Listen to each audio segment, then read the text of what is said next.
Hey, who's a big grumpy boy today? Who's a big grumpy boy? Big grumpy retriever. Hey? I'll be back. I know it's upsetting, mate. I'll be back. Right, so we might be away for a few days, so it's always a bit sad to say goodbye to the boy. The missus doesn't quite get that same level of affection when I say goodbye. So we're travelling up to the Astbury today for... It's going to be a little practice round. I'm probably only going to play 9 holes, but the main focus is just get an idea about how the course is playing. I'm guessing it's going to be pretty dry and bouncy, and then spend a lot of time on the short game area, chipping and putting. I've got a lot of work to do with putting. I really want to get that in a good place for tomorrow. So let's get up to Astbury. It's probably going to be 3.5, 4 hours. Right, I just picked up the electric trolley from my parents, but this is the moment.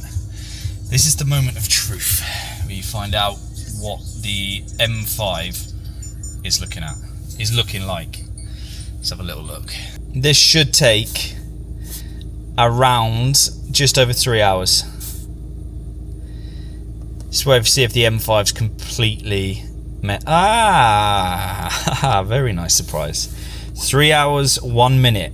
Yeah, we're going all the way up around the old east side of Birmingham. And we're staying in some very suspect places this week, so keep an eye out for the vlog.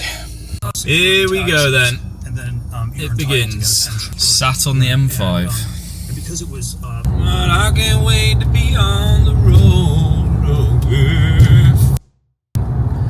I'm losing my marbles, John. Alright, we have arrived at the Astbury. So really this is just... So really the plan is now, it's getting late. That honestly just took so long.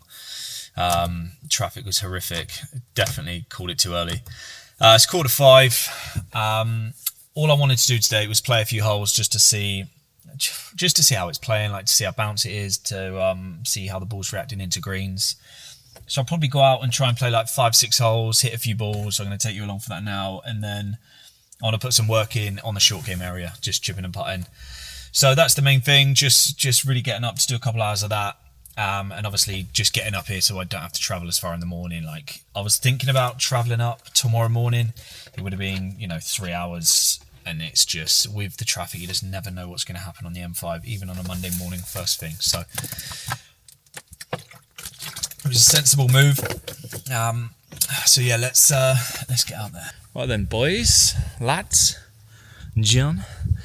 We're on the 4th tee at the moment. This is the Astbury. We're literally just going to play 4 till 9, just to see how the swing's swinging, just to see how the course is playing. I can already see, different from last time, it looks like they've cut the rough down in places, which is going to be massive.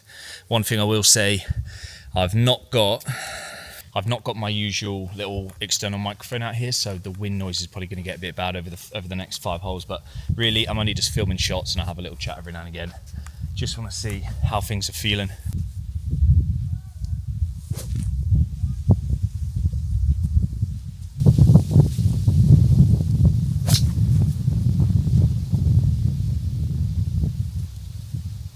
It's ridiculous, that 2-iron's gone like 325. It is downhill, but wow.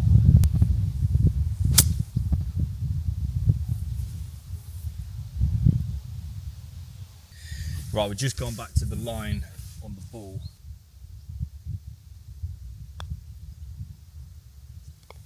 Not bad start.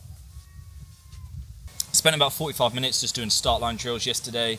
Like, had the chalk down, and I was just getting balls starting on the correct line, and also just introduced the line as well, which is what you see the majority of tour pros use for start line. It's just something I go in and out of, especially when my practice isn't as good as normal. So all you need to do is literally like half an hour a day of putting practice. Just start line and some basic feel drills as well. Right, so I've got 180 downhill, probably playing 170, pins right at the back. Yeah, it's just a good 9-iron.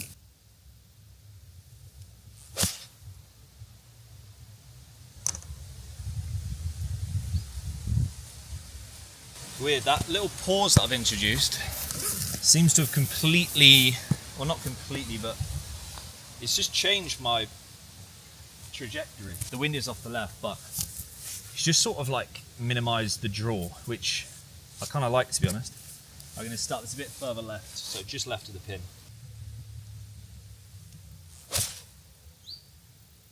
Yeah. Bit pulley. If you watched my video yesterday, you'll know that my lob wedge, I sort of had a little accident with my lob wedge. So this is, I think this is Ricardo's.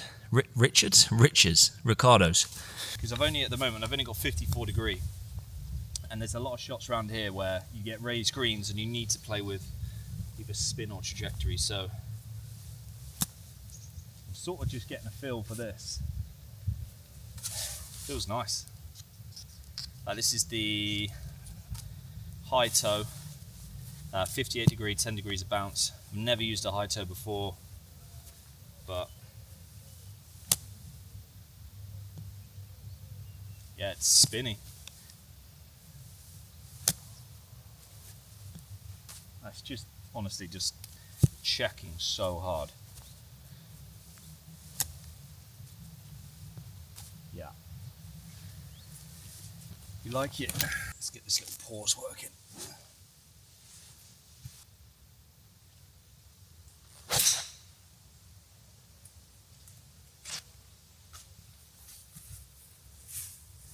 Yep.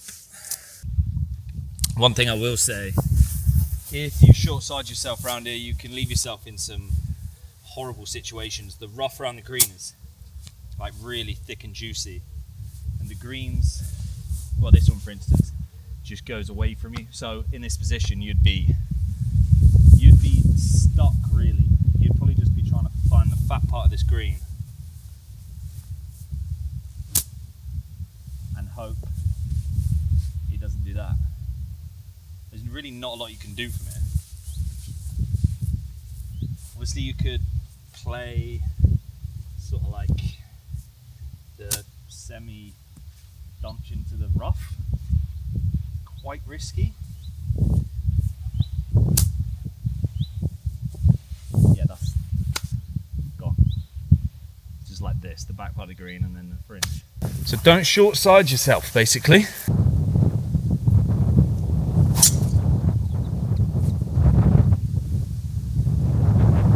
Right, so we've arrived in Telford, which is my accommodation for the night. It's about half an hour away, but it's a B&B, so it's ideal. It's only 45 quid.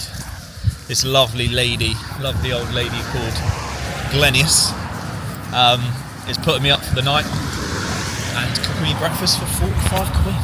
Absolute bargain. But she sent me on a food shop just off to the BP down the road.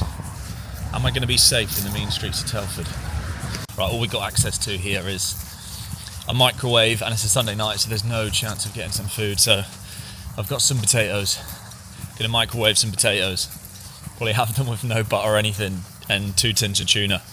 Living the high life. But you wait until you see the accommodation tomorrow.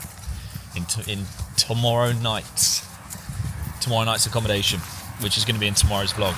Let's just say it's going to be dangerous. But that is to come.